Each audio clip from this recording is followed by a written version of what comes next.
We are in our last unit with Global Contemporary, and this is from 1980s till modern day, and it's our last chapter.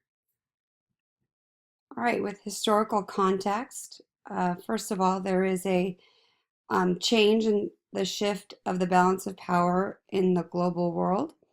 One of the biggest shifts is the waning of colonialism, the decolonialism that happened not just in Africa, but all over the world, including India, Pakistan, Asia. And this leads to increased independence movements.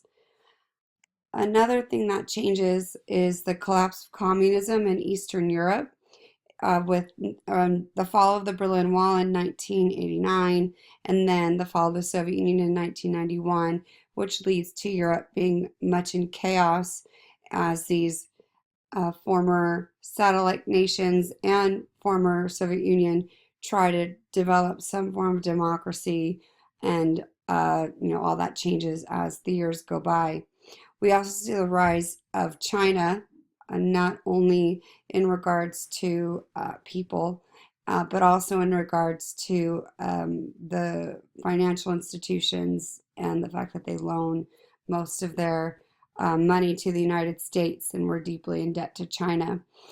Okay, in regards to technology, we see a widespread communication network change.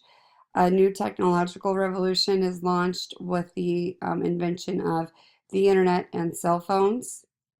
There's also increasing connectivity through TV and film. There's globalization that happens because of that. Technology and historical events contribute to the global representations of the world that will now represent a new interconnected world rather than a Eurocentric perspective. Digital technology in particular provides increased access to imagery and contextual information about diverse artists and artworks throughout history across the globe. We also have a more pluralistic culture, meaning not just social but cultural diversity. There's a big demographic change, especially in regards to the United States. We see an increase in immigrants from both Latin America and Asia. By 1990, 25% of the US population is considered non-white. Today it's around 35%, and estimates range by 2050 that it would be about 50%. New critical theories are going to affect the art that we're going to be learning about.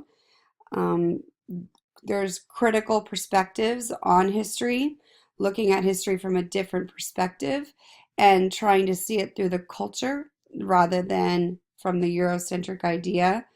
And what they're trying to say is that, it's now the art was very exclusionary, and so many of the art we're going to see is going to point that out.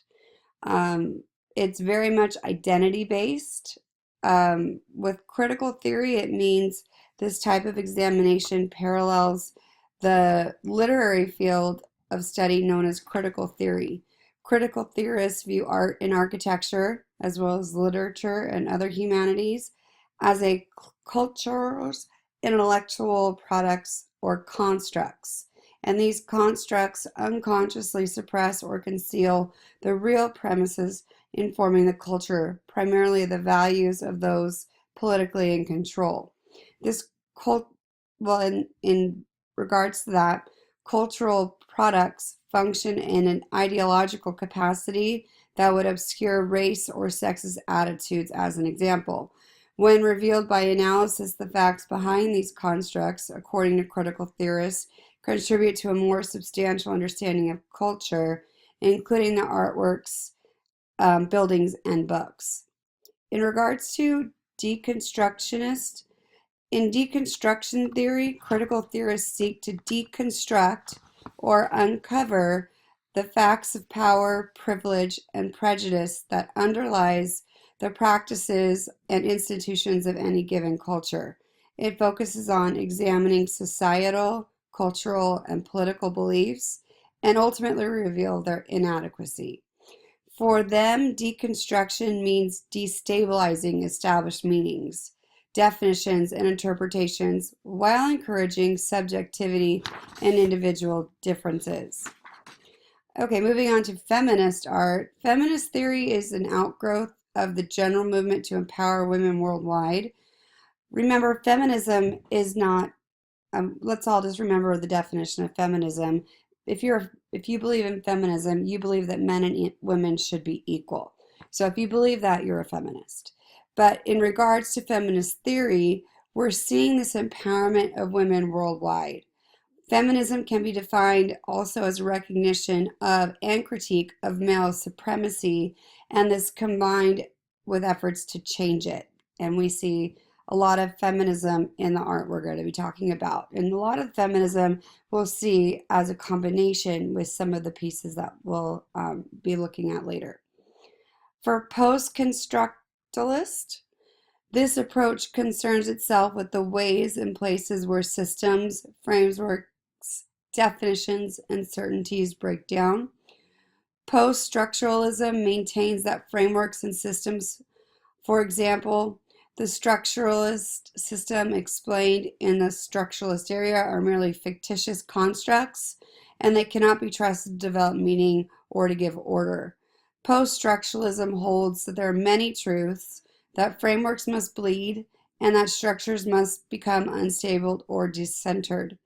Moreover, post-structuralism is also concerned with power structures or hegemonies of power and how these elements contribute to and or maintain structures and enforce the hierarchy.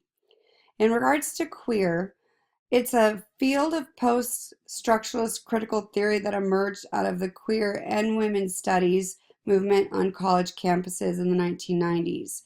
So queer theory builds on feminist challenges to the idea that gender is part of the essential self, and upon gay and lesbian studies' close examination of the socially constructed nature of sexual acts and identities.